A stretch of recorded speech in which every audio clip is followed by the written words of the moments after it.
दोस्तों आखिरकार अब G20 के मेन इवेंट की मीटिंग अब शुरू हो चुकी है, जिसके पहले ही दिन भारत ने 55 देशों को एक साथ खुश कर दिया है। वहीं पर यूक्रेन मामले पर भारत ने एक ऐसा दांव खेला है जिससे इस साल G20 के कंक्लूजन को लेकर अभी तक चल रही सारी परेशानी खत्म हो सकती है। लेकिन ये इतना आसान नहीं होगा, तो चलिए G20 को लेकर आ रही इन सभी इंटरेस्टिंग अपडेट को डिटेल से समझने की कोशिश करते हैं। दरअसल दोस्तों G20 को लेकर इस वक्त की सबसे बड़ी अपडेट तो यही निकल कर सामने आ रही है कि आज यानी 9 सितंबर को G20 के इनॉग्रल सेशन के दौरान भारत ने अफ्रीकन यूनियन को इस संगठन की परमानेंट मेंबरशिप दे दी है और G20 में अफ्रीकन यूनियन के चेयरमैन ने एक फुल मेंबर के तौर पर अपनी सीट हासिल कर ली, जो कि अफ्रीका के लिए भारत की अध्यक्षता में काफी महत्व रखने वाली घटना है, क्योंकि अफ्रीकन यूनियन अभी तक इतने शक्तिशाली संगठन होने के बावजूद G20 का मेंबर नहीं था। लेकिन भारत को अध्यक्षता मिलते ही हमने ये सब कुछ पूरी तरह से बदल दिया, जिससे अफ्रीकन यूनियन के सभी 55 देश काफी प्रभावित हैं। बता दें कि अफ्रीका में भारत ने अपने इन्वेस्टमेंट और कूटनीतिक एंगेजमेंट को पिछले कुछ समय से काफी ज्यादा बढ़ाया। हमने देखा कि कैसे भारतीय प्रधानमंत्री समेत कई बड़े अधिकारी अफ्रीका के अलग अलग देशों के दौरे पर गए और अफ्रीकन देशों के साथ हमने मल्टी डायमेंशनल डेवलपमेंट पर बातचीत करते हुए इन देशों को आश्वासन दिया कि भारत इनके विकास में काफी महत्वपूर्ण भूमिका निभाएगा, जिसके तहत हम अफ्रीका के देशों को काफी लोन भी अप्रूव कर रहे हैं। ऐसे में अब भारत की अध्यक्षता में G20 की फुल मेंबरशिप मिलने के बाद अफ्रीकन यूनियन हमेशा के लिए भारत के साथ मजबूत संबंध बनाए रखेगा और हमें इसका फायदा संयुक्त राष्ट्र समेत दूसरे कूटनीतिक प्लेटफॉर्म पर भी देखने को मिलने वाला है।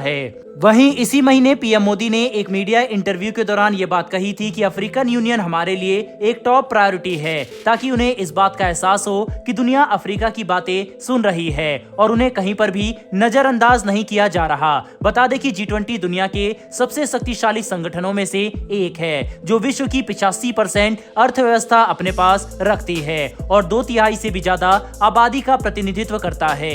ऐसे में अफ्रीकन यूनियन का इतने महत्वपूर्ण संगठन में शामिल होना काफी बड़ी बात है। इसके अलावा भारत यूक्रेन युद्ध को लेकर भी एक बड़ा दांव खेल रहा है। दरअसल हम सभी को पता है कि G20 के कम्युनिक में यूक्रेन युद्ध के एक पैराग्राफ को ऐड करने को लेकर सभी देशों में सहमति नहीं बन पाई है, इसीलिए भारत इस पर एक बड़ा कदम लेने जा रहा है। दरअसल सामने निकल कर आई एक लेटेस्ट रिपोर्ट से इस बात का पता चला है। 6 सितंबर को मानसेर में हुई मीटिंग के दौरान भारतीय अधिकारियों ने G20 देशों के सामने इस बात का प्रस्ताव रखा था कि हम यूक्रेन युद्ध के पैराग्राफ को कुछ अलग शब्दों में शामिल करें, जिससे सभी देश इस पर सहमत हो सके। G7 के एक अधिकारी ने बताया कि कई देश भारत के इस प्रस्ताव से सहमत हैं, पर G20 में कुछ देश अभी भी इस पर विचार कर रहे हैं और पूरी उम्मीद है कि ये डिस्कशन आगे बढ़ेगी। बता दें कि G20 के कम्युनिक में 75 से भी ज्यादा पैराग्राफ होने वाले हैं, जिसमें क्लाइमेट चेंज को लेकर की जाने वाली फंडिंग, मल्टीलैटरल डेवलपमेंट, बैंक्स में होने वाले रिफॉर्म्स और क्रिप्टो करेंसी के रेगुलेशन को लेकर काफी सारी महत्वपूर्ण बातें शामिल है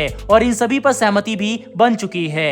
लेकिन यूक्रेन युद्ध एक ऐसा मुद्दा है जिस पर शुरू से ही सहमति नहीं बन पा रही और अगर इस पर जल्द ही कोई ठोस कदम नहीं उठाया गया तो G20 का मेन इवेंट बिना कम्युनिक के ही पूरा करना पड़ेगा, जो भारत के लिए अच्छा नहीं होने वाला। यूक्रेन के मुद्दे को लेकर पहले ही रूस और चीन सभी पश्चिमी देशों से नाराज है और इसी वजह से इनके राष्ट्रपति भारत भी नहीं आए और अब अगर हम G20 के कम्युनिक में यूक्रेन युद्ध को लेकर पैराग्राफ शामिल करने में भी नाकाम रहते हैं तो इससे पश्चिमी देशों की नाराजगी न सिर्फ काफी ज्यादा बढ़ेगी, बल्कि भारत की अध्यक्षता पर भी सवाल खड़े हो सकते हैं। ऐसे में इस वक्त सबसे बड़ा सवाल यही बना हुआ है कि इस पैराग्राफ में यूक्रेन युद्ध को वॉर इन यूक्रेन या फिर वॉर अगेंस्ट यूक्रेन कहकर संबोधित किया जाए। वहीं पर यूक्रेन युद्ध को लेकर पैराग्राफ में क्या ऐड किया जाता है और क्या नहीं, ये तो इंटरेस्टिंग होगा। पर इसी बीच एक और काफी रोचक खबर निकलकर सामने आ रही है और वह यह है कि G20 में आए 1000 प्रतिनिधियों को भारत इनके लिए बनाए गए ई-वॉलेट में 1000 रुपए ऐड कर सकता है, जिसका इस्तेमाल ये G20 के प्रतिनिधि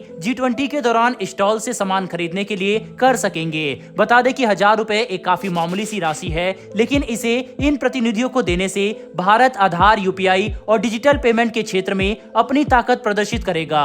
कुल मिलाकर समझने की कोशिश करें तो अभी तक G20 की शुरुआत बिल्कुल अच्छी हुई है और सब कुछ भारत के योजना अनुसार आगे बढ़ रहा है। साथ ही आगे कई सांस्कृतिक कार्यक्रम भी होंगे जिससे हम अपनी ताकत प्रदर्शित कर सकते हैं। पर यह देखना काफी इंटरेस्टिंग होगा कि यूक्रेन युद्ध के मुद्दे पर कम्युनिक में किस तरह से सहमति बनाई जाती है।